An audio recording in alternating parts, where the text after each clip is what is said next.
Vamos ver se já estamos ao vivo aqui.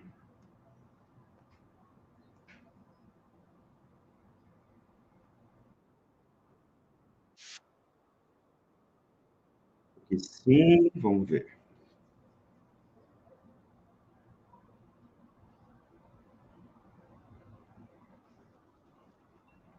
Estamos ao vivo. Deixa eu só colocar aqui.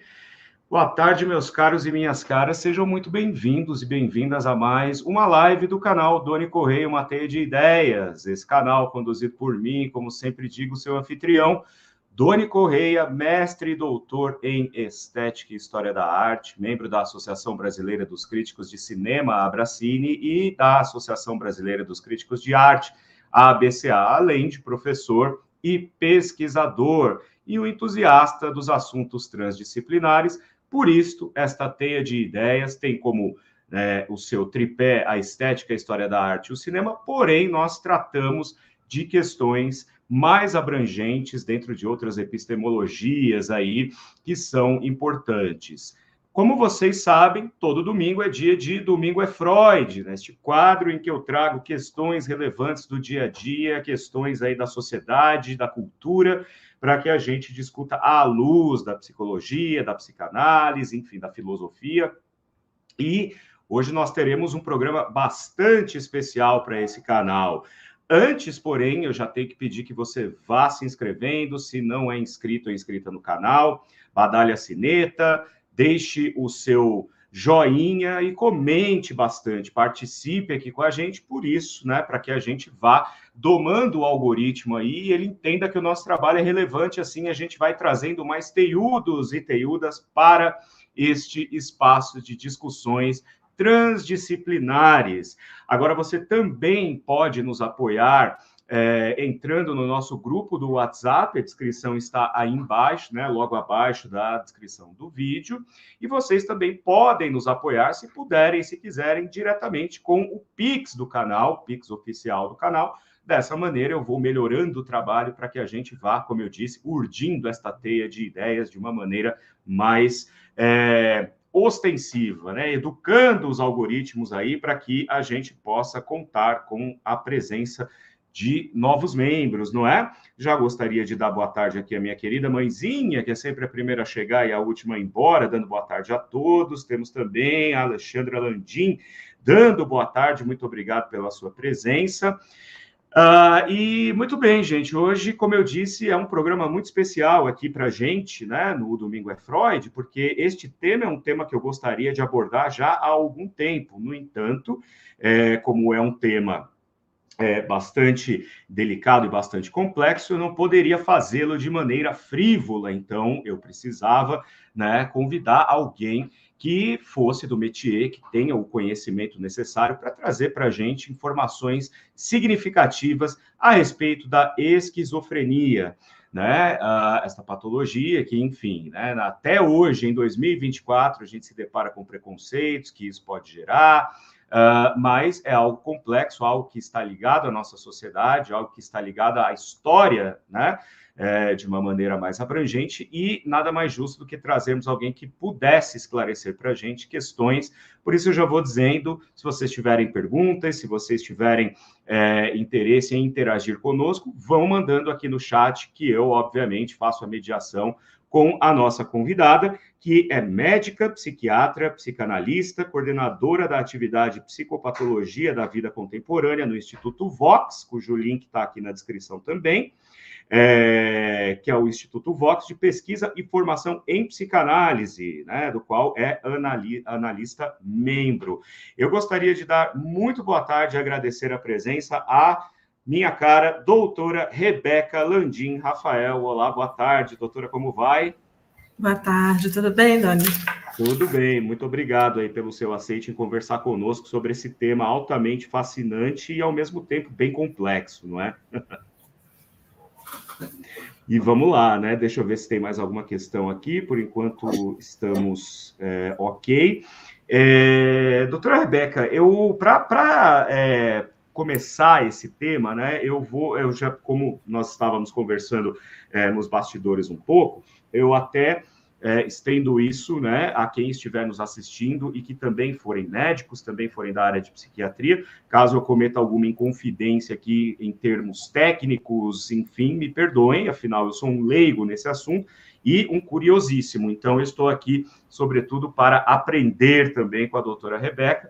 E, de saída, eu gostaria de perguntar como a esquizofrenia ela é tipificada, explicada pela medicina psiquiátrica, de uma maneira que a gente possa compreendê-la, né? Quer dizer, o que é a esquizofrenia para a medicina? Já li em alguns locais que é difícil traçar a origem da esquizofrenia, ou seja, como a esquizofrenia, na verdade, se manifesta, mas como que a medicina psiquiátrica vê a esquizofrenia? Eu acho que essa resposta vai ser uma construção, né? Eu acho que a gente precisa ver o panorama histórico, né? Uhum. A esquizofrenia, ela tem relatos desde a antiguidade, né? Mesmo relatos antes da Grécia, né? Só que tudo muito explicado na linha, né, dos mitos, né, de uma ação, né, de forças, né, sobrenaturais. E quem vai começar a descrever mais ou menos do que se trata, né, esses quadros, né, não só a esquizofrenia, mas a mania, a melancolia, são os gregos. Uhum. Né? Então, eles começam a teorizar sobre o que seriam essas apresentações. Uhum. Né? Na Idade Média, a gente vai ver um certo abandono de qualquer teorização, voltam a ser forças sobrenaturais, especialmente a ira divina, Uhum. né? que causariam possessões demoníacas, né, e tal, e a gente vai ver uma certa modificação, né, de voltar a tentar entender o que está acontecendo a partir da Revolução Francesa. Uhum. Ou seja, né, eu acho até interessante, né, porque quando eu estava dando uma olhada, enfim, para vir para cá, de como tem um movimento, né? Tem momentos em que as coisas ficam tremendamente obscuras e depois se tenta fazer um movimento de tentar iluminar do que se tratam, né, esses quadros. Então, eram pessoas que até a época do iluminismo, né, elas vão ficar confinadas com qualquer outro tipo de... outras pessoas que não estejam de acordo com a norma vigente na época. Então, todas essas pessoas, elas eram isoladas, né, distantes. O Foucault chega a falar um pouco disso na História da Loucura, né, da nau dos loucos, né, que eles eram confinados num barco e manda o barco embora e onde parar, parou, né? Exato, né, então... E a partir da Revolução Francesa, né, com o Pinel, ele é um diretor de um manicômio, e ele vai começar a se questionar, principalmente devido às condições com que esses pacientes eram tratados, né? E que era todo mundo junto e misturado. A partir daí, vai ter todo um movimento, né? Que anda onde a psiquiatria moderna, ela vai estar de mãos dadas com a filosofia, tentando construir uma teoria sobre do que se tratam essas apresentações, em especial, né, a mania, a melancolia, a demência precoce, que seria primeiramente conhecida, né, pelo Morel, a esquizofrenia, e que depois haveria uma divisão, né, porque o que era a demência precoce? Né? Eram esses quadros de rompimento com uma realidade partilhável, que eram acompanhados por um declínio cognitivo absurdo, né? Essas pessoas elas chegavam ao ponto de debilidade mesmo cognitiva. E aí, num certo ponto, isso se divide, né, porque eles vão ver quadros de ruptura da realidade partilhável, mas onde não se encontra a perda cognitiva, né, que seria a paranoia.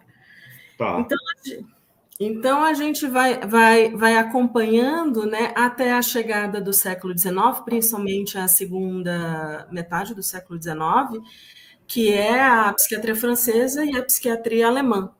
Né? A gente vai. E aí é que vai surgir, né, uma tentativa de descobrir o que causam essas apresentações. E eu estou falando apresentações porque, assim, até hoje não se conseguiu isolar uma causalidade orgânica para esses quadros. É isso que eu ia perguntar, né? Quer dizer, não existe assim, isso nasce aqui, ou Não, por essa razão, né? não. É diferente, por exemplo, de um quadro de malária, Uhum. dengue, que eu tenho um causador, né? Eu tenho uma causa que eu sei defini-la, isolá-la, né? Não tem. E isso segue até hoje. Então, é por isso que a gente vai acompanhar as nosografias vigentes, tanto a CID ou o DSM, que são nomenclaturas para esses quadros, que eles São são os chamados. índices de patologia, né? Só para o Exato, são pessoal que não é códigos. da área aqui, o código. Isso. Eles são códigos para facilitar a comunicação entre nós, né? Entre Os os médicos, médicos, né? Por exemplo, se eu estou tratando alguém aqui no Brasil, e essa pessoa vai para outro lugar, eu posso fazer um relatório, mas tem o CID, né? Ou o DSM. E a partir daí, esse colega isso vai direcionar o modo como ele vai conduzir o caso. Entendi. Né? Em teoria, né? Então, assim, a partir da segunda metade do século XIX, vai haver um maior empenho, né? E isso vai levar ao desenvolvimento da psicopatologia, que nada mais é do que descrever de forma minuciosa, né? E a partir daí desenvolver conceitos a partir dos fenômenos que os médicos, né? Eles estavam presenciando.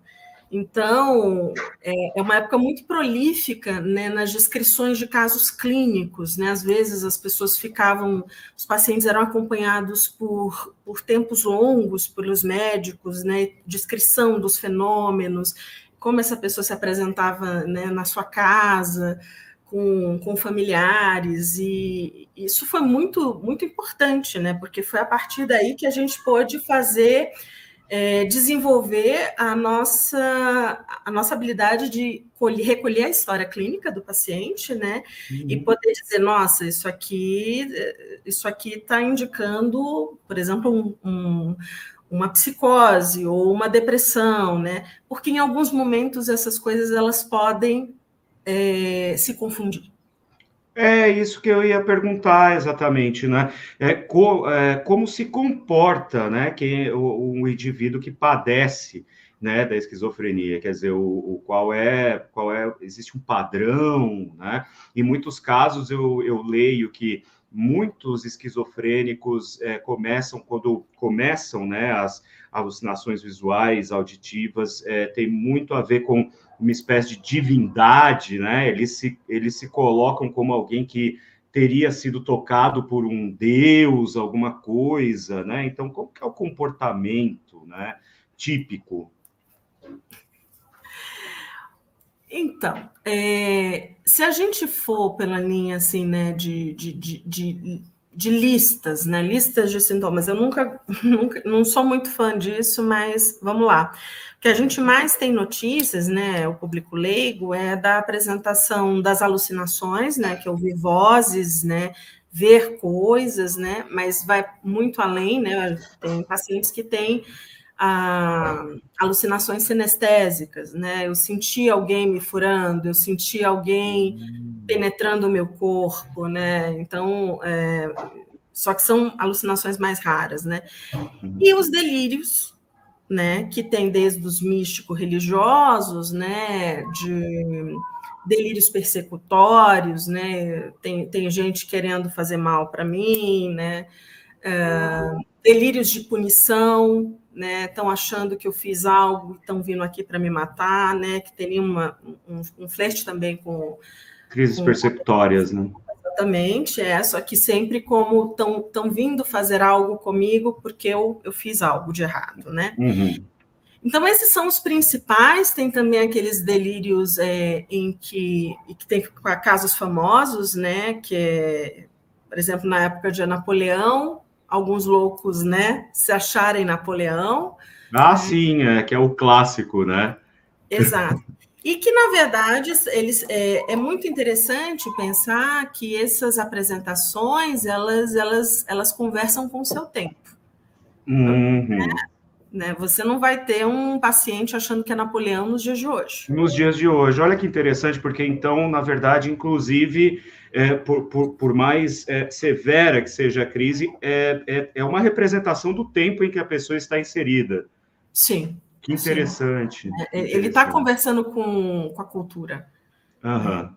Uhum. Então, basicamente, a gente poderia pensar, e aí você né, voltando à sua pergunta, né, o que seria a causa da esquizofrenia, né, o que seria, não é uma causa fechada, por mais que se tenha investido em pesquisas até hoje, pensando em estudos de neurociências, biomarcadores, né, não se chegou a uma conclusão, nossa, é genético, é inteiramente genético.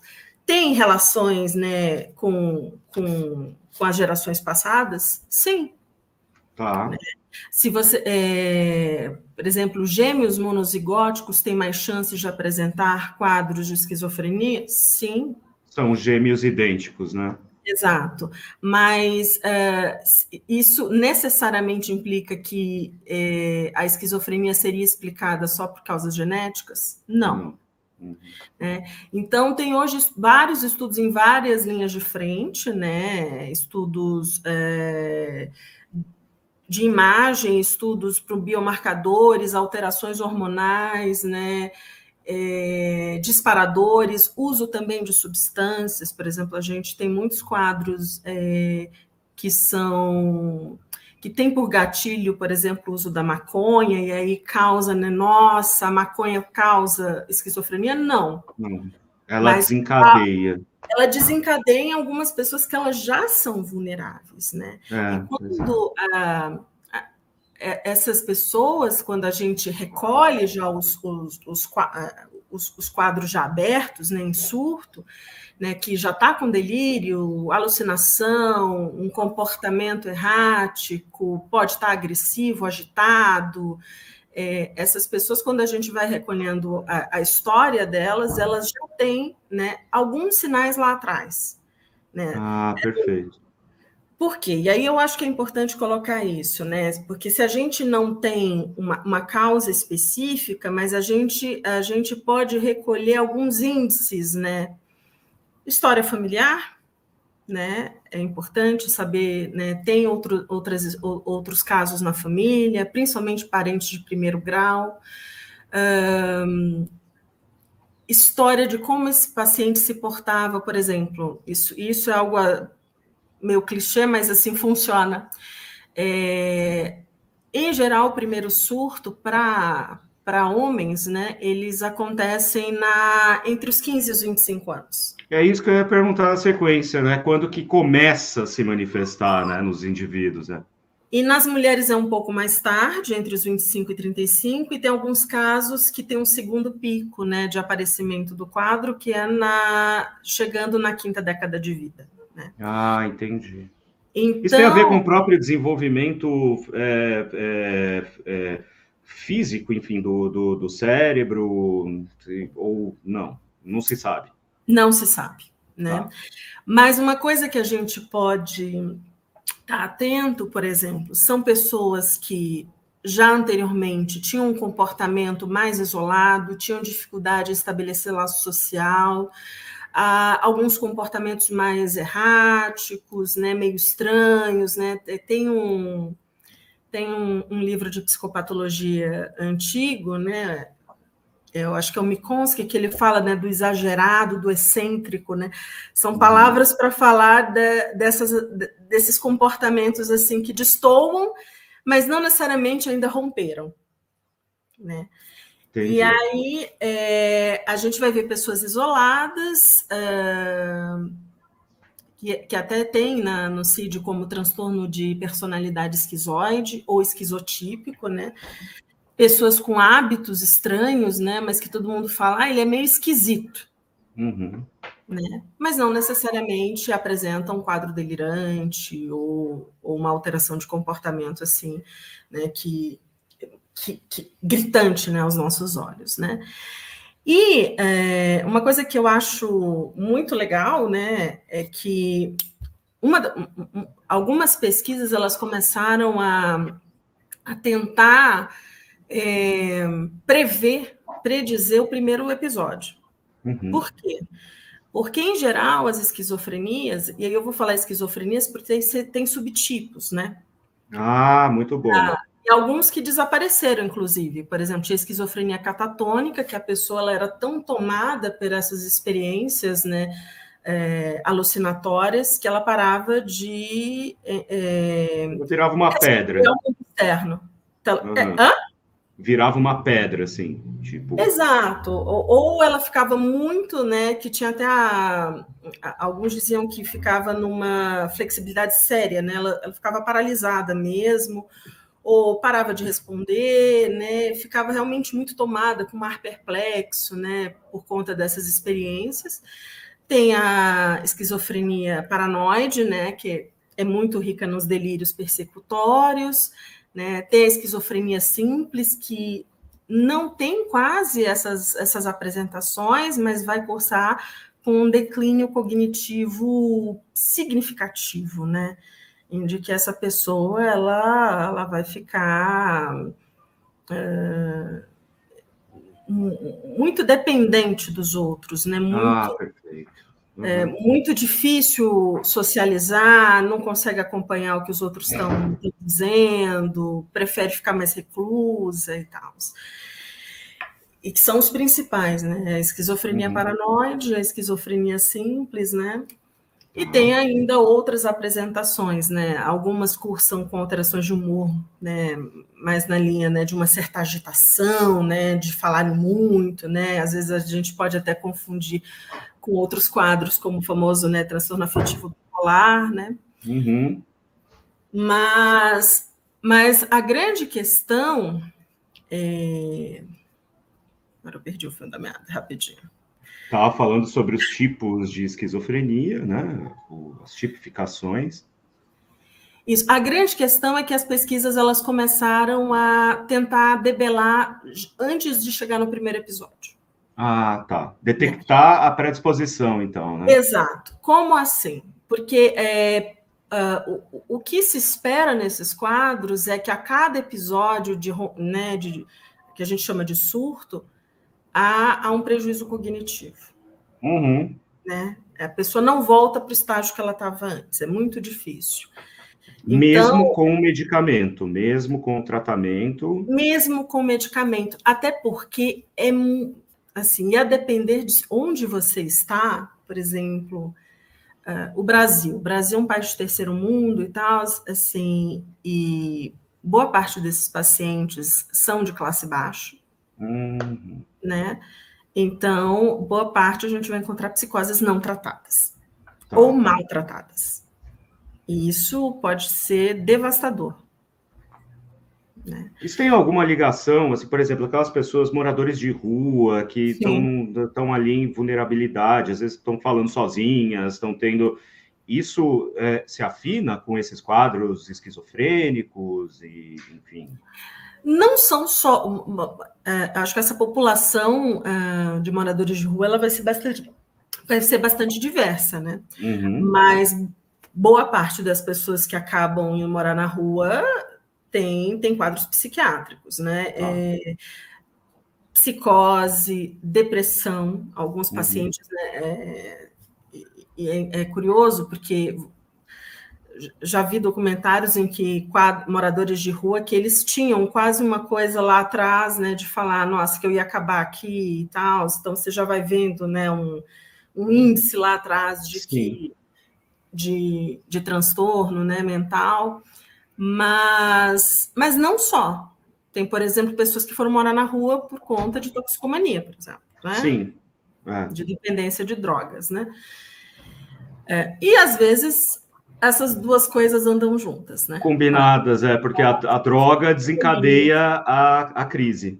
Exato. Uhum, uhum. Mas, assim, então, nas últimas décadas começou a ter um investimento nisso, né, de tentar rastrear esses indícios de que algo não ia bem, né, que são a fase prodrômica, que a gente chama, né, que é, por exemplo, um adolescente que chega, por exemplo, usou maconha, começou a ficar meio estranho, não queria mais ir para a escola, a gente chama de suspicaz, meio desconfiado, olha, estão falando de mim na escola, eu sinto que não vão com a minha cara, com umas descrições, assim, de alterações corporais, de percepção corporal, por exemplo, eu olhei no espelho, eu não conseguia ver meu rosto, só dois olhos, né, me encarando.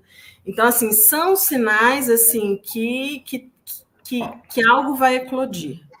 E aí, o recomendado é que se entre com medicação nesses momentos, né?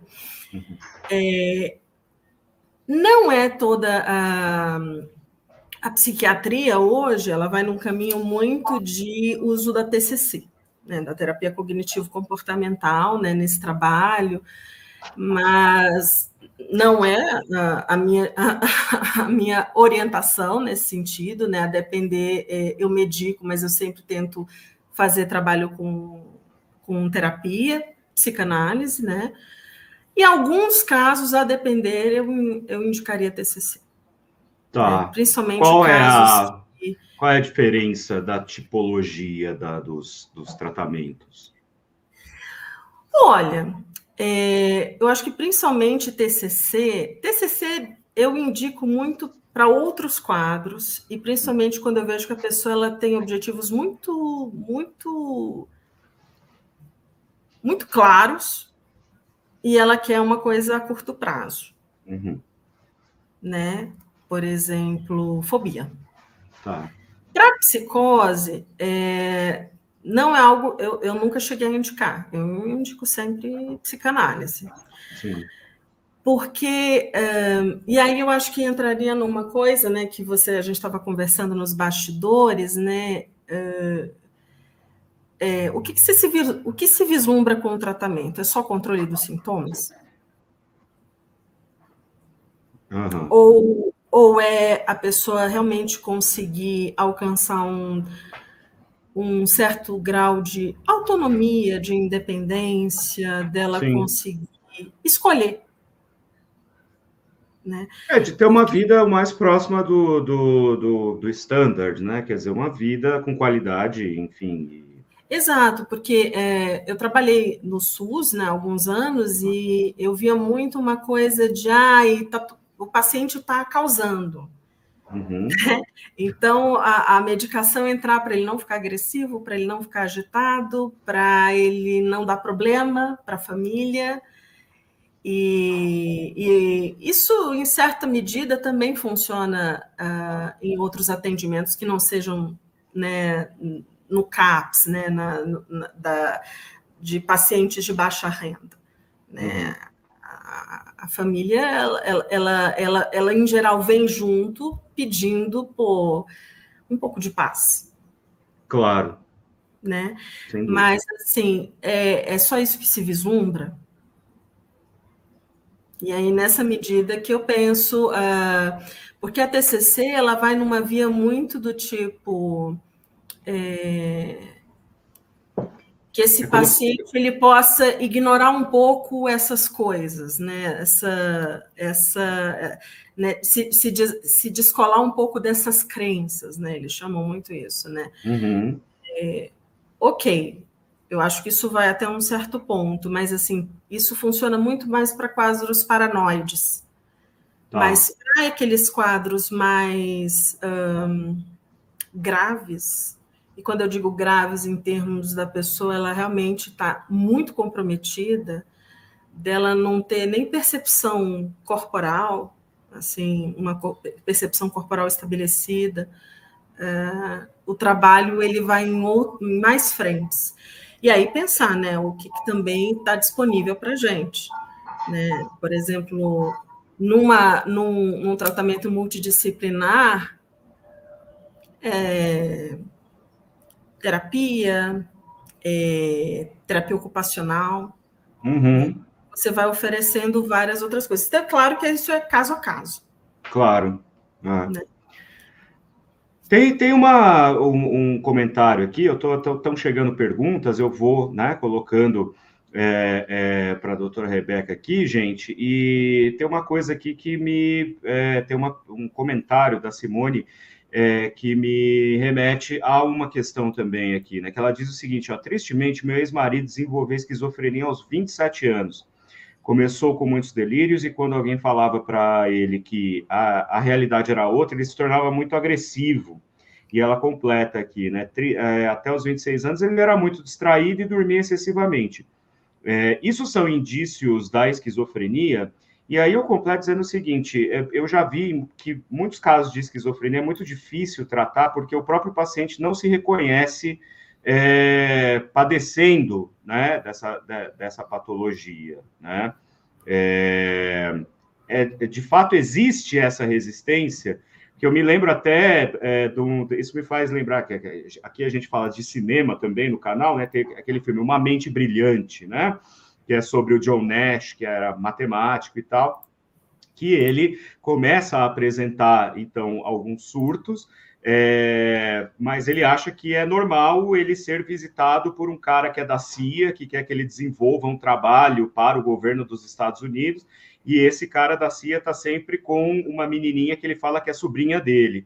E aí, conforme o tempo vai passando, ele está nesse surto, ele vai piorando, piorando, piorando, um dia ele se dá conta, ele fala assim, escuta, faz anos que eu estou vendo esses dois, e essa menina nunca cresce, ela não vai envelhecendo, né? Então aí é que ele se toca que ele não está bem, mas até então ele está vivendo aquela realidade.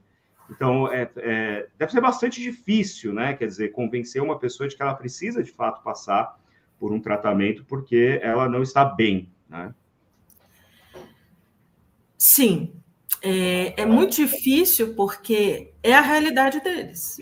Então, você pegar e dizer a pessoa está num terrível sofrimento, você dizer isso não está acontecendo, é muito complicado, né? Então, é uma coisa que tentar ir pela via do mas isso a gente não está vivendo, isso é coisa da sua cabeça, isso só vai afastar. Aham. Na verdade, a gente ir pela direção da escuta mesmo. Uhum. Para quem está próximo, né, escutar, mas é uma escuta direcionada, né? Não é qualquer Claro. escuta, né? Então, eu vi aqui que a Simone falou da questão do sono, né? E o sono ele Uhum. pode estar alterado, mas muito mais na via da insônia nesses pacientes. Tá. Né? Eles começam a ter alterações de ciclo sono-vigília, dormir em horários assim, começa a dormir de dia e ficar acordado à noite, né? Então, tem muito mais essa via, né, de insônia, de não conseguir mais dormir, porque a organização psíquica dele está se desfazendo. Tá, entendi. E aí você me perguntou dessa resistência. Essa resistência ao tratamento, ela existe. Eu até, é uma das primeiras coisas que eu às vezes falo, assim, quando eu vejo alguém que muito facilmente topa tomar remédio, quer tomar remédio, tendo a apresentação supostamente de delírio, de que está vendo coisas, é importante se perguntar se é mesmo uma psicose. Entendi. Há outros, né? Há pacientes que eles podem ter momentos de que a gente chama de conteúdo deliroide, né? Não é um delírio, mas a pessoa ela está meio imersa num certo contexto, e aí ela começa a uma aparente ruptura com a realidade, mas aquela apresentação ela vai oscilando a depender, né, do contexto, no contexto familiar e tal, com quem que ela está. E quando ela rapidamente topa tomar remédio, isso é algo a se interrogar. Pode não ser esquizofrenia. Exato. Não é só na esquizofrenia que a gente vai ver apresentações delirantes. Tá. Né? Tem pessoas, por exemplo, que a gente chama de quadros, às vezes, dissociativos, e que essas pessoas, elas voltam, e muito rapidamente, às vezes tá num contexto difícil, de sofrimento, e sair um pouco da realidade é o modo dela, né, poder ter um respiro. Reorganizar. Voltar. Exato. Né? Então, são pacientes que, sim, resistem ao tratamento, e aí, por isso, a coisa da terapia, né? Por isso, a ideia da terapia, para que se estabeleça um vínculo de confiança. Tem quadros, tem pacientes, assim, extremamente resistentes, que não tomam remédio, mas que o trabalho em terapia, trabalho com um profissional, né, habilitado, essas pessoas, isso consegue dar algum contorno. Entendi. Em termos de ela conseguir não se machucar, não machucar os outros, né? Conseguir. Tem o delírio não desaparece, mas ela consegue estar na vida, minimamente. Mas ou pelo menos identificar as diferenças que existem entre aquilo que está acontecendo de fato e aquilo que é um... Eu acho que nem identificar, eu acho que não é bem esse o termo, mas ela saber onde que ela pode dizer disso. Ah, entendi. Porque isso é uma coisa que me fascina também, né? Se por um lado a medicina, né, a ciência médica, não consegue determinar uma origem para a esquizofrenia, por outro, a psicanálise entende a esquizofrenia como uma ruptura do ego, e tenta trabalhar com o paciente a partir daí, né? Quer dizer, então, como que se dá essa interação, né, entre aquilo que a gente teve aí um tempo atrás, né, pessoas da ciência dizendo que a psicanálise ela não serve para nada, que por não ser uma ciência exata, ou seja, mensurável, então ela não adianta de nada e tal, e você atua nos dois campos, né, você atua no campo da ciência médica e você atua no campo da psicanálise, né, e você vê como complementares, então, essas duas esferas, digamos assim, no tratamento desse caso, por exemplo. Sim, é engraçado quando eu vi, né, essa história aí, né, dessas falas, porque se as pessoas fossem ver como que andam as pesquisas, né, em psiquiatria, e boa parte dessas pesquisas, elas também dão em lugares, assim, que não são esclarecedores. Né? E aí, como é que a gente faz isso no final das contas com o paciente? Né? Tá. Né? Em termos, não tem uma causa determinada, e aí a minha pergunta é sempre tipo, como é que eu faço para essa pessoa voltar para a vida, minimamente, né? Tá. E outra coisa que eu acho importante pontuar, por exemplo, muitos pacientes se queixam que a medicação ela impede essa pessoa de fazer as coisas. Deixa meio letárgico, né? Deixa letárgico, sem vontade, né? Diz, cara, não, que até na mente brilhante ele chega a fazer tratamento e abandona. Porque E ele abandona, porque ele ficava de fato letárgico. São medicamentos que têm, eu imagino que sejam muito mais fortes, né? Antipsicóticos e tal, mas que têm também aqueles efeitos colaterais muito comuns em ansiolíticos, né? Quer dizer, perda da libido, uma sensação de letargia, uma falta de ânimo para as coisas, né? Tudo fica muito normótico, né? Exato, e aí é tipo assim, você aguenta aí. É meio. Eu acho que é muito complicado assumir essa posição do aguenta aí. Né? Toma o remédio e aguenta tudo. Não, e é isso, vai fazer sempre esse efeito. Né? É quase como se também calar, né, toda essa apresentação, todos esses sintomas, calar o sujeito também. Né? Sim, sem dúvida. Então, pensar como como se pode, sim, tirar o sofrimento, fazer, né, alguma coisa, principalmente quando a pessoa está tomada, né? Estava lembrando de um paciente que ele foi uma vez pedir internação, porque ele dizia, vão me matar. Você não está ouvindo? Está todo mundo ali fora para me matar. A pessoa foi pedir internação porque ela estava sendo perseguida. Como uma medida protetiva. Então, assim, é claro usar a medicação, mas assim, não sem outras coisas, né? Não sem outras medidas em que lá na frente a gente possa, inclusive, vislumbrar diminuir a medicação. Certo. E há quadros, assim, em que, por exemplo, como é que você vai fazer com um paciente? Eu já tive pacientes no SUS, e eu estou marcando bastante o SUS porque no consultório, pacientes psicóticos são minoria. Tá. Né? Então, assim, a grande experiência é residência, né? Hospital psiquiátrico e atendimentos no SUS, CAPS, né? Enfim, e UBS e tal. Então, assim, eu lembro de um caso de um paciente que ele não tinha delírio, ele não tinha alucinação, ele não tinha nada disso. Tá. Mas era um cara brilhante, tinha histórico na família, mas ele teve que abandonar a faculdade porque ele disse, é insuportável para mim estar com outro. Entendi. E aí, ele não respondia com as medicações, eu tentei até ir por outra via, não ia, e eu vivia falando de terapia para ele, né? E ele falava, eu não estou afim, eu não quero. Até que um dia, eu lembro disso, porque às vezes eu não curto muito essa coisa de supor que o paciente, mesmo quando ele está muito mal, ele é incapaz de discernir, de escolher. Estou falando exatamente, de escolher. Né? Eu acho isso muito complicado. Quando as pessoas, por exemplo, queriam medicar os pacientes escondidos, eu falava, e quando ele descobrir, como é que vai ser para você? Né?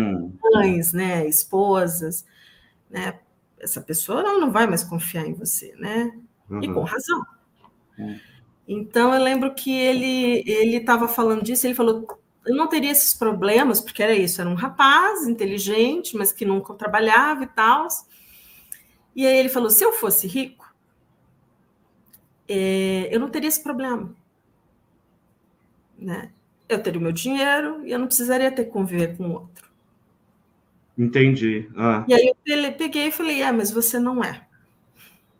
Então tem que lidar com isso. E é importante, exatamente, né? É importante pensar como é que vai ser, né, o futuro, assim, pensar que tipo de vida vai ser possível, porque com a concretude daquilo que está ali, né? O famoso é o que tem para hoje, né? Exato. E foi muito interessante porque a partir dali ele foi fazer terapia, ele foi fazer análise.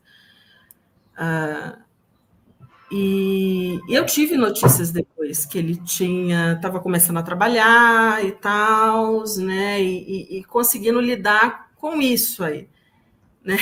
Isso que não queria muito se haver, mas é o que tem para hoje. E é isso, assim. E aí você vai me perguntar, mas como que você chegou à conclusão de que era uma psicose? Né? E aí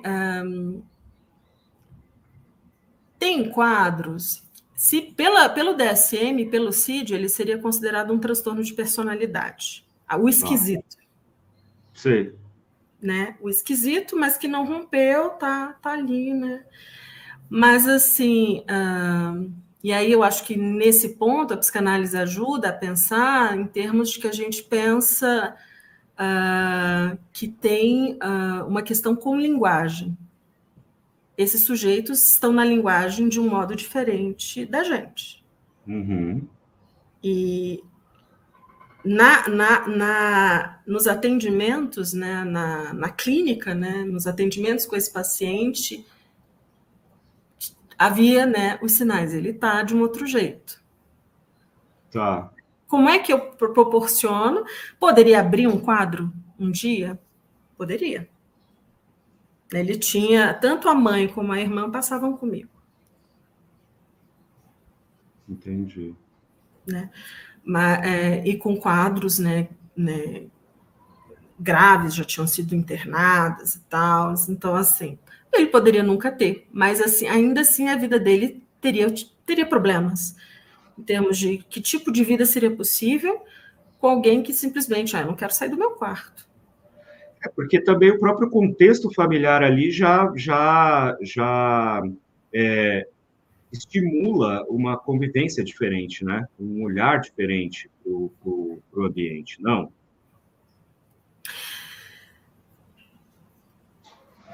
Da parte de quem? Da parte daquele que pode não ser necessariamente esquizofrênico, mas apresentar crises psicóticas, tendo em vista o contexto familiar de mãe, irmã, enfim, que já tiveram isso manifesto. Acho que não no caso dele, assim, em termos de uma influência, de uma identificação, ambiental. né? Mais na linha da identificação do que realmente um surto dele abrir um quadro. Mas assim, ele mesmo, ele tinha uma questão, ele falava, eu não sou que nem elas. Olha só. Né? E ele queria muito estar numa outra condição. E eu concordo, ele estava numa outra condição, né? Em termos de repertório ali para fazer avançar um trabalho e que ele pudesse, enfim, estudar e trabalhar e poder assumir um lugar, né? E acho que esse é o trabalho, para além da medicação de sanar sintomas, é que tipo de lugar essas pessoas elas podem assumir no social. Tá, perfeito. Antes da gente continuar com algumas outras questões que eu tenho aqui, eu queria fazer uma rodada aqui com algumas perguntas que bacana que vocês estão participando, né? Então, vamos pegar algumas questões aqui para trazermos para a doutora Rebeca. O Tiago Carvalho tinha perguntado ali um pouco antes, né? É possível haver crises em famílias ou grupos por afinidade como igrejas? Acho que vai um pouco naquilo que eu perguntei sobre as alucinações terem sempre a ver com algo místico, né? Tem alguma relação com o próprio ambiente em que a pessoa... Imagino que as crises elas sejam influenciadas, ou pelo menos tragam um pouco do resquício daquele que é o próprio contexto da vida social da pessoa. Então, tem quadros, lembra que eu falei que qualquer um pode delirar, não precisa ser um psicótico? Então, há contextos, né, principalmente, por exemplo, seitas, eu não diria tanto igrejas, mas né, contexto de seitas em que as pessoas elas vão se identificando tanto, né, a um certo líder que elas vão criando uma realidade delas. Se né? A gente pegar e aí isso você vai atender, né? Você escuta, né? Por exemplo, documentários, né? Essas pessoas elas estão numa realidade rompeu com a nossa. Sim. Mas não que elas sejam psicóticas, mas elas estão num contexto facilitador para esse tipo de apresentação, né? Não necessariamente. Tipo pessoa que fica rezando para pneu, que fica com o celular chamando o extraterrestre. Ou seja, isso não é esquizofrenia, mas é um surto de alguma maneira, né? É uma experiência de realidade distinta da nossa. De alteração da realidade, sim. Perfeito, perfeito. E sobre isso, né, a Nívia faz uma pergunta muito interessante aqui, que tem a ver com alguns vídeos do canal, inclusive. A Nívia está perguntando: saberiam se a ayahuasca, mesmo sendo enteógeno, pode desencadear esquizofrenia?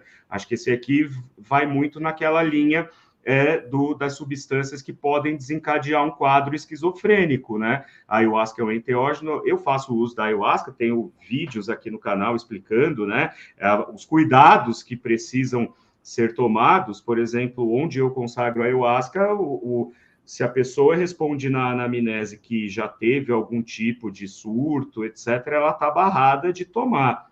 Mas o problema é quando ela não sabe que ela pode ter esse surto, né, que é lá no começo. A ayahuasca, ela poderia, em tese, então, desencadear um surto de esquizofrenia, um surto psicótico.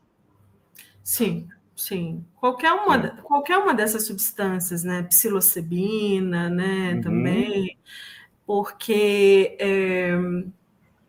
elas promovem uma certa dissolução daquilo que está ao nosso redor, né? Sim. E para essas pessoas que elas não têm um outro tipo de ancoragem que não seja essa superfície, né, das imagens, assim, né? Uhum. Ela sai, ela não volta mais, dissolve e não consegue reorganizar. Entendi.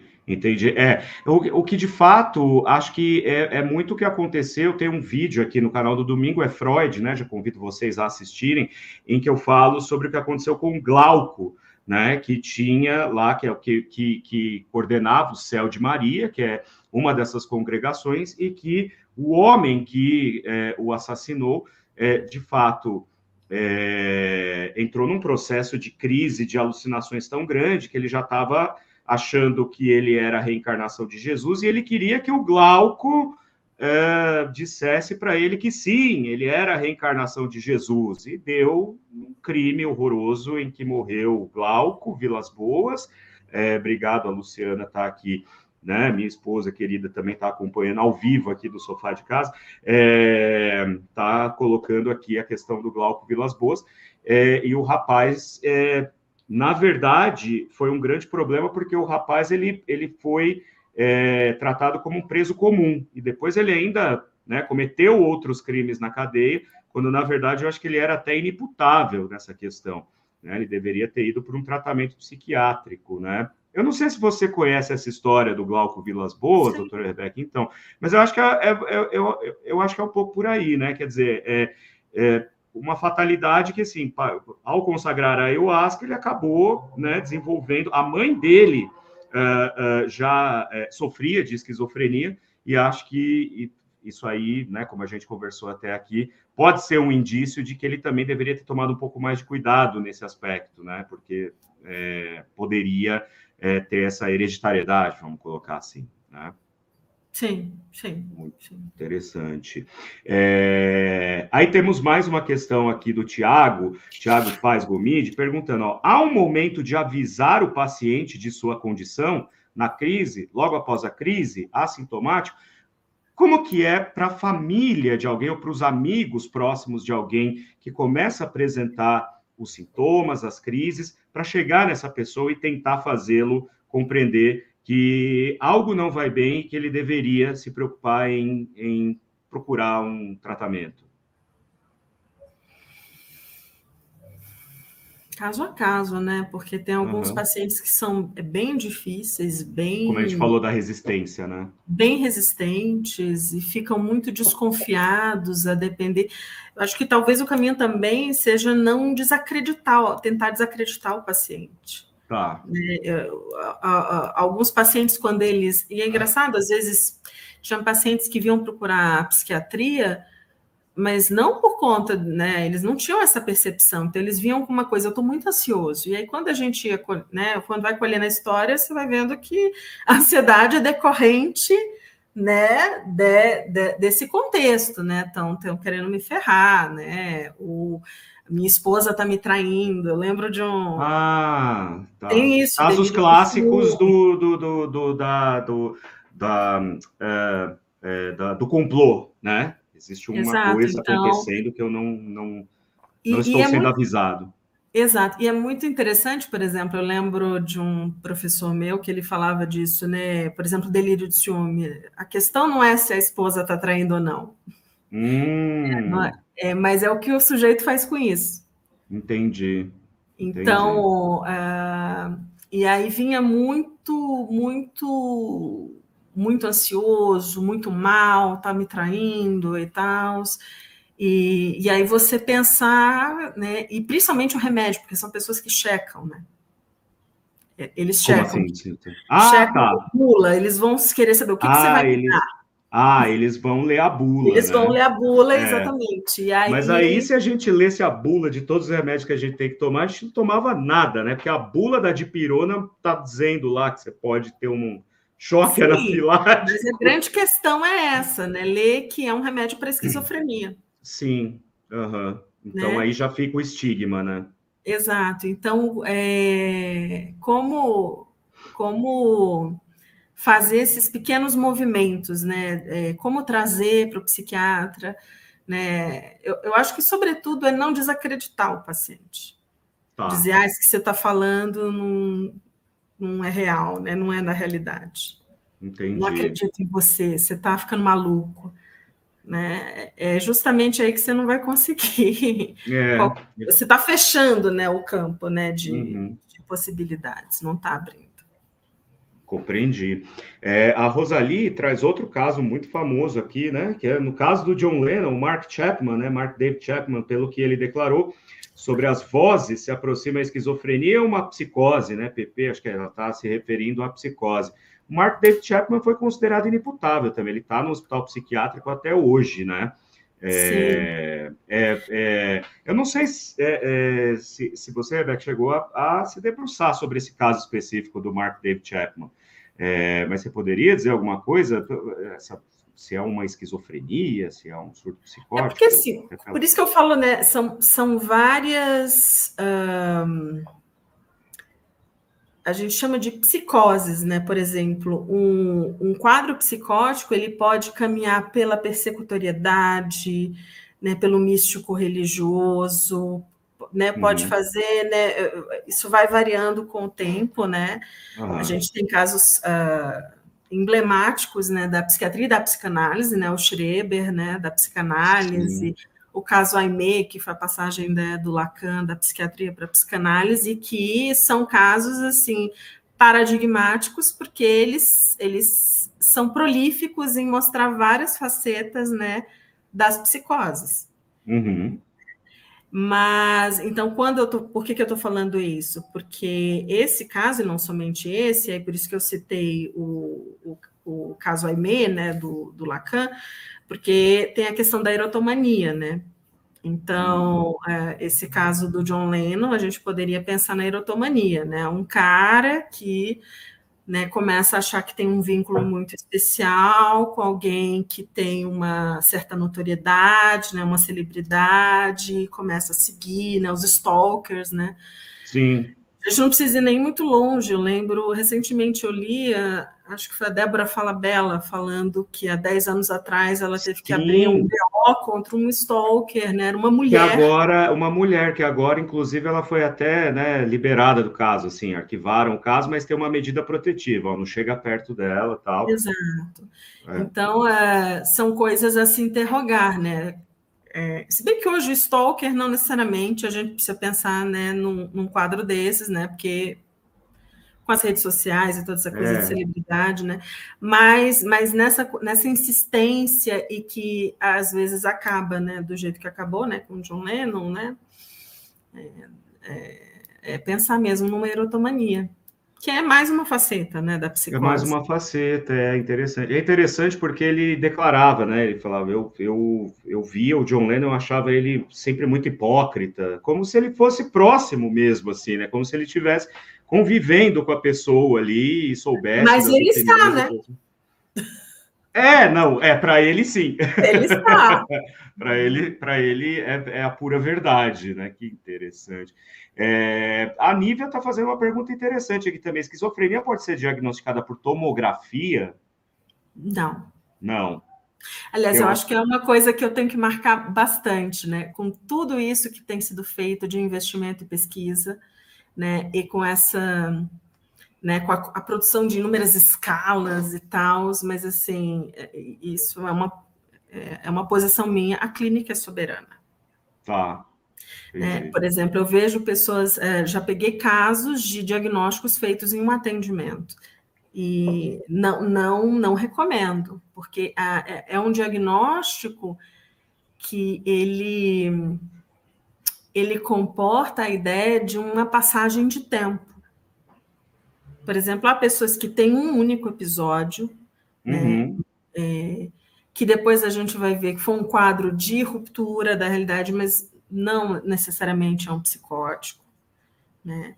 Na ressonância, como a Zuleika está perguntando aqui, não, na ressonância também não aparece. Nada. Exames de imagem, não. Você pede esses exames quando você está, por exemplo, atendendo um paciente pela primeira vez, principalmente jovens, né?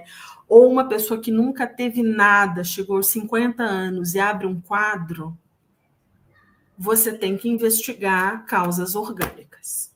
Entendi. Então, você pede esses exames, assim como vários outros, exames de sangue, exames de imagem, a depender, às vezes, até um neuropsicológico, quando o quadro está muito, assim, muito nebuloso, você vai recolher isso para pensar, não é um quadro orgânico? Por exemplo, há tumores cerebrais que eles podem promover alterações de comportamento, Claro. alucinações. Uhum. Então, isso é fundamental, você descartar, né, e não dizer, é um quadro psicótico, enche de pessoa de medicação e lá na frente a gente vai descobrir que é outra coisa. Mas vai ter que fazer todo o processo de investigação para saber, inclusive, Sim. se não é um tumor, né? Isso em qualquer quadro psiquiátrico. Isso é Uhum. uma coisa que eu acho que vale marcar isso, porque eu vejo muita gente fazendo diagnóstico psiquiátrico sem excluir causa orgânica. Aliás, o diagnóstico psiquiátrico é um diagnóstico de exclusão. Como assim? Quando a gente fez tudo e não chegou a Uhum. uma causa orgânica, a gente vai pensar em diagnóstico psiquiátrico. Ah, entendi. Tá. Né? Por exemplo, mesmo um quadro depressivo, ansioso, eu tenho que pedir exames de sangue, ver se não tem alteração hormonal. Né? Por exemplo, a pessoa está dizendo, nossa, estou com a memória péssima. Pedir, por exemplo, vitaminas, às vezes baixa de ácido fólico, vitamina Vitamina B12. D. Exatamente, Não então está tem uma tomando série de sol. coisas, TSH, né, problemas de tireoide. Sim. Então, fazer um diagnóstico sem ter investigado a parte clínica do paciente, fazer diagnóstico psiquiátrico sem ter feito esse caminho, eu acho muito complicado. Mas é interessante isso, né? Eu já vou até, claro, vou colocar outras questões aqui do pessoal, mas como, né, a conversa vai me instigando a exercer a minha curiosidade cada vez mais, hoje em dia parece que existe assim meio que uma tendência a qualquer tipo de alteração no comportamento, principalmente os jovens, parece que já encaminham para tomar remédio psiquiátrico. Ó, tá com TDAH, tá com, sei lá, tá alucinando, tá, vai tomar remédio psiquiátrico e pronto. Aí, né, e os remédios psiquiátricos, até onde entendo, eles têm que ser tomado durante um tempo prolongado, e para retirar esses medicamentos também vai um tempo prolongado, né? O que você me diz a respeito disso? Como é que é agora, falando do ponto de vista da psiquiatria, como que você vê essa tentativa? Assim, quem está de fora, no meu caso, eu vejo como muitas vezes uma tentativa de redução dos problemas. Por isso que eu ainda acredito na psicoterapia, né? Na psicanálise,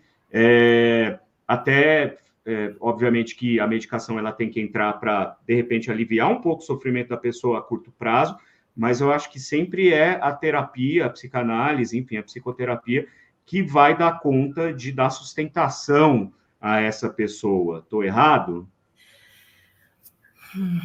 Você falou, né, ouvir a psiquiatria, mas assim, há várias psiquiatrias. Tem uma vertente da psiquiatria que não tá numa. O horizonte delas é fazer esse sujeito se adaptar ao que tem hoje. Uhum. Né? Então, não está conseguindo trabalhar, então vamos medicar para conseguir trabalhar melhor.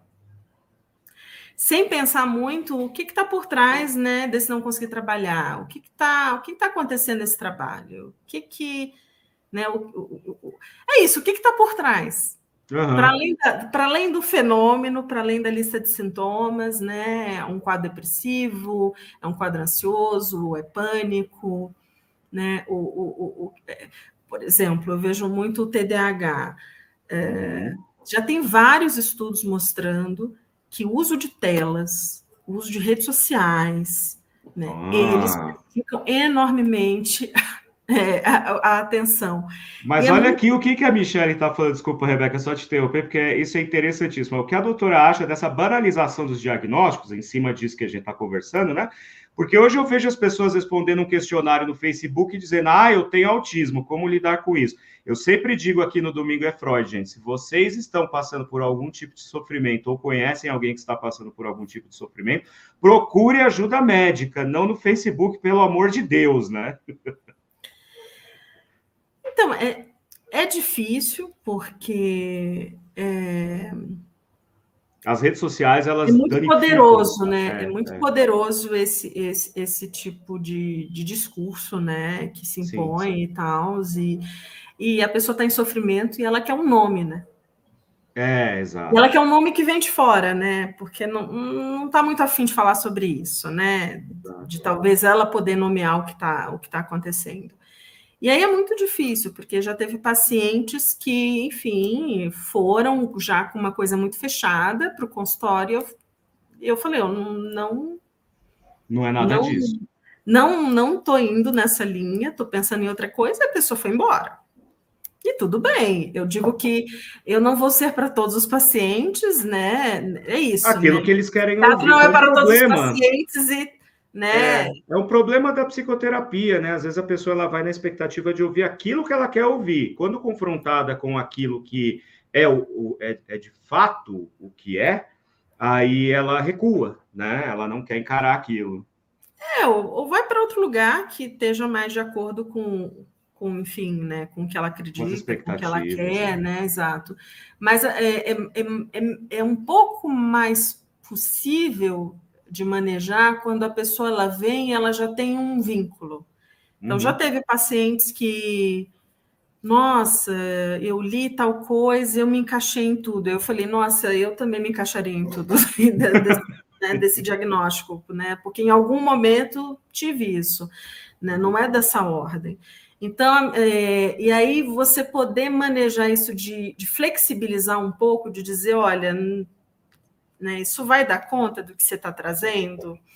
Né, eu vejo muito, por exemplo, diagnósticos de transtorno de personalidade, né, borderline, sim. TDAH, então, é uma TDAH e autismo também. É o CID da moda, né?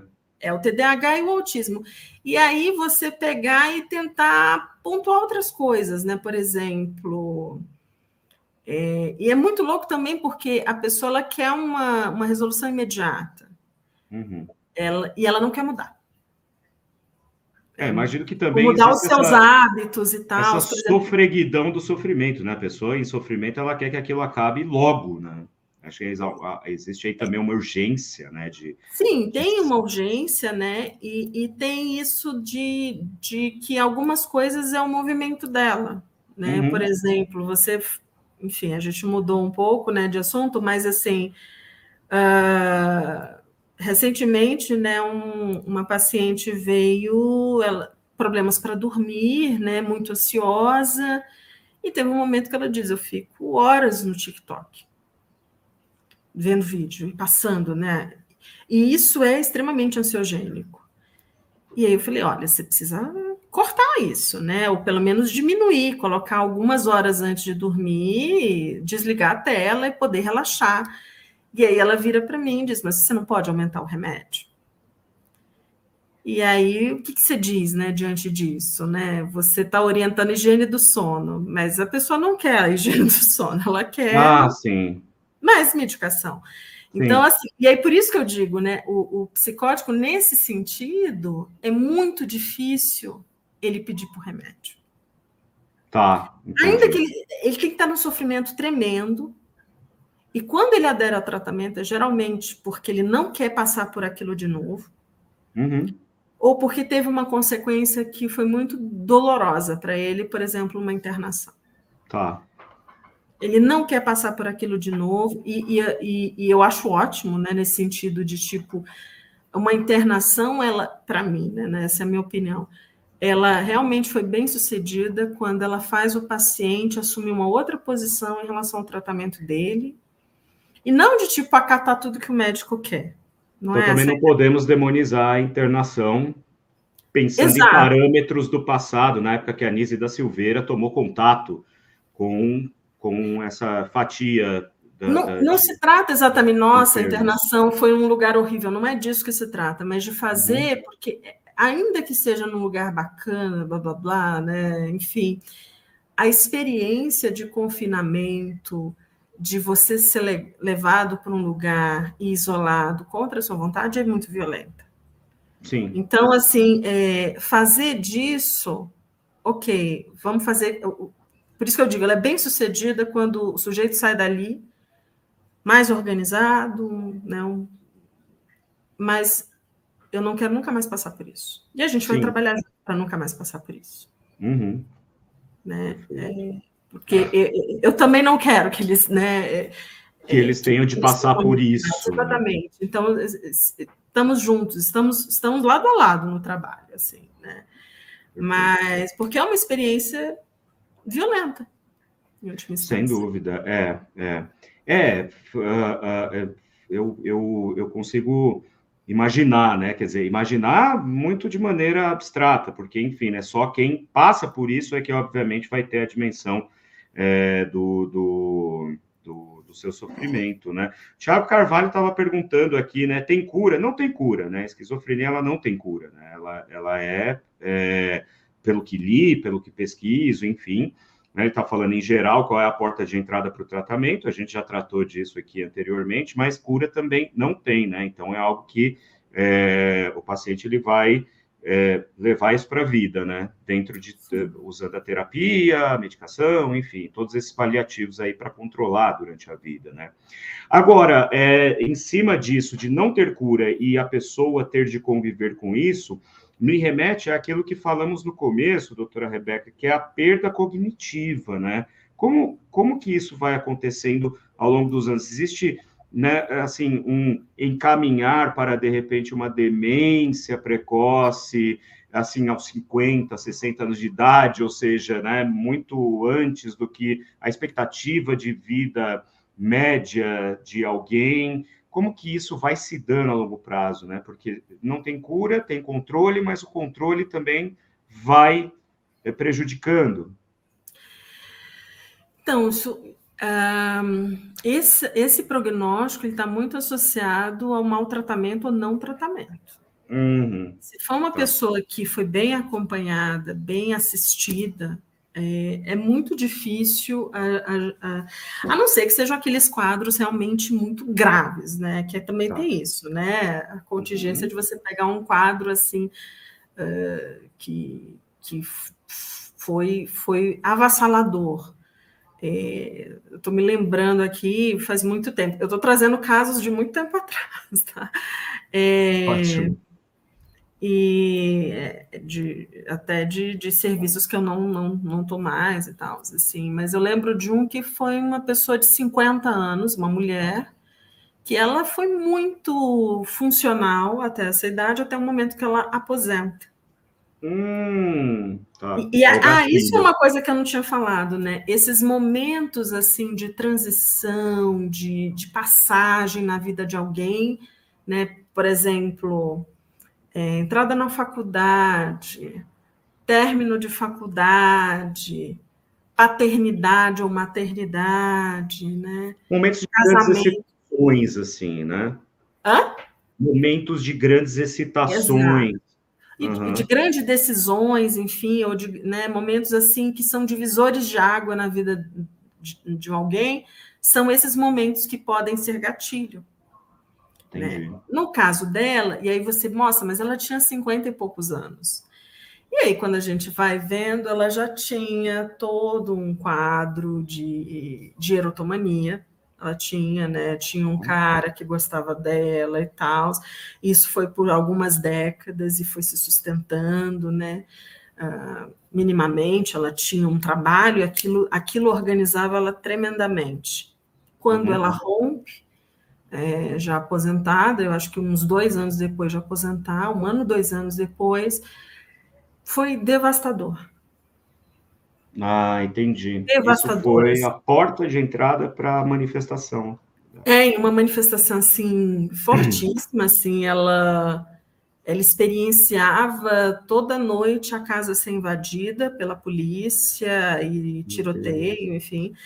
E depois disso, mesmo com as medicações, e foi alguém que tinha muito efeito colateral com tudo que a gente tentava, mas é isso, ela ficou muito comprometida. Tá. E num episódio só. Ah, foi um episódio só, então. Não Um foi, não é que episódio, ela não. começou uma série de episódios a partir daí. Ela teve Não, um. foi um episódio e depois disso ela não voltou mais para o que ela estava, Ah, tá. né? Então, assim, por isso que eu falei, às vezes pode ser devastador, assim, né? O modo como isso se dá. Mas, em geral, você ofertar um atendimento, pensar no perfil do paciente, pensar que tipo de medicação. E aí também, aí eu acho que entra a questão, né, de política pública mesmo, né? Sim. Né, se você tem, você disponibiliza as medicações, porque são medicações caras, as medicações mais novas, né, que dão menos efeitos colaterais, são medicações caras, né? E não necessariamente o organismo daquele paciente vai se adaptar a ele, né? Então aí. Às vezes se adapta, mas aí a questão não vem a medicação naquele mês, e o paciente não tem dinheiro para comprar, aí você vai É. voltar para uma outra medicação que o paciente passa mal. Então, assim, tem uma série de coisas que estão em jogo para você poder tratar esse sujeito e poder dar minimamente condições para ele se organizar, voltar, enfim, voltar a se relacionar com a família, voltar a trabalhar, né, construir um lugar para ele, né? Sim, sem dúvida. Muito bem, vamos encaminhando para o nosso final aqui, porque nada, nós estamos aqui, né, já quase 1h16, 1h16 agora conversando, o tempo voa quando o papo tá bom, né, gente?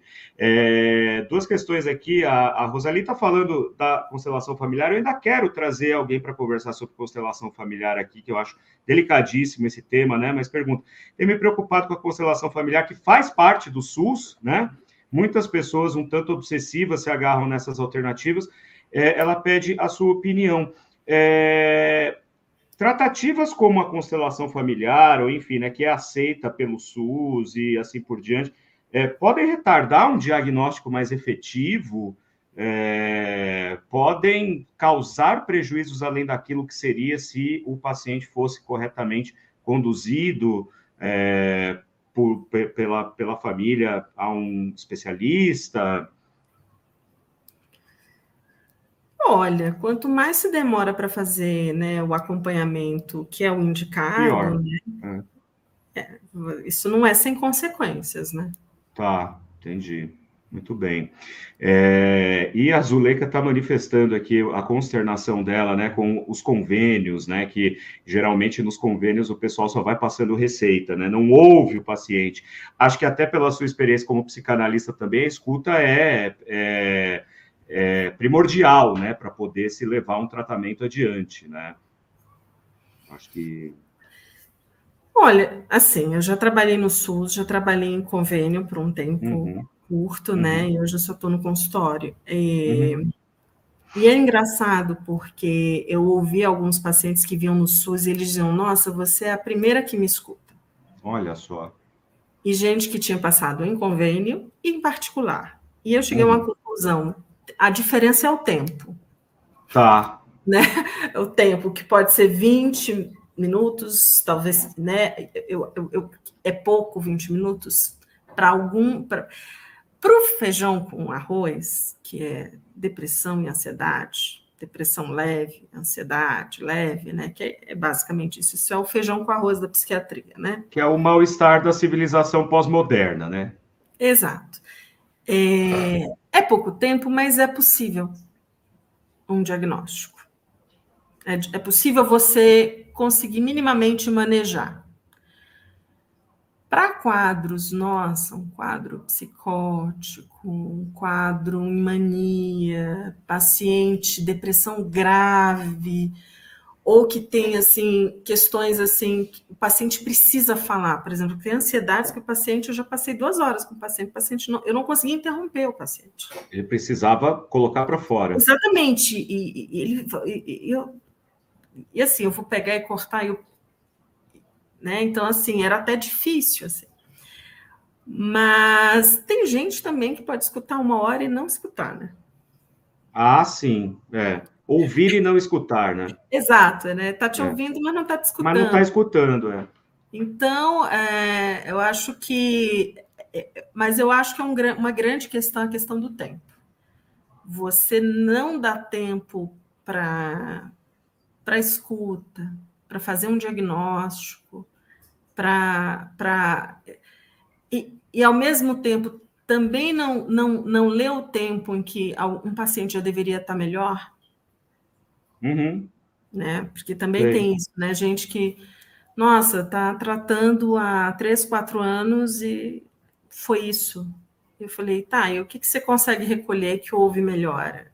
E a melhora não apareceu, né? Acho que são coisas que a gente precisa se interrogar. Claro. E aí, né, uma última pergunta aqui que a Nívia tem, antes da gente fazer as considerações finais aqui, ó, ela fala assim, ó, no caso de uma pessoa que tem a sua mãe diagnosticada com esquizofrenia, que ela mesma, né, quer dizer, essa pessoa mesma que teve a mãe, teve experiência de ouvir vozes no seu quarto e tem uma personalidade que é muito egocêntrica, pode ser esquizofrenia? Quer dizer, será que a gente entra de novo naquela questão da possível hereditariedade? Mas aí eu acho que é mais, tem que se fazer uma anamnese mais detalhada, imagino eu, né, doutora? Sim. Perfeito. Muito bem, doutora Rebeca, eu agradeço muito a sua disponibilidade por ter vindo aqui, e como eu disse no começo, você é ligado ao Instituto Vox, quer falar um pouco para a gente a respeito do seu trabalho, quer deixar aí contatos, enfim, agora é aquela hora no final que eu estou encaminhando para deixar livre para que você faça o seu jabá. Né? Então, fique à vontade. Não, eu acho que eu posso falar do Instituto Vox, né? Um instituto de pesquisa em psicanálise e formação, né? Onde eu estou já há algum tempo, e a gente está organizando algumas atividades.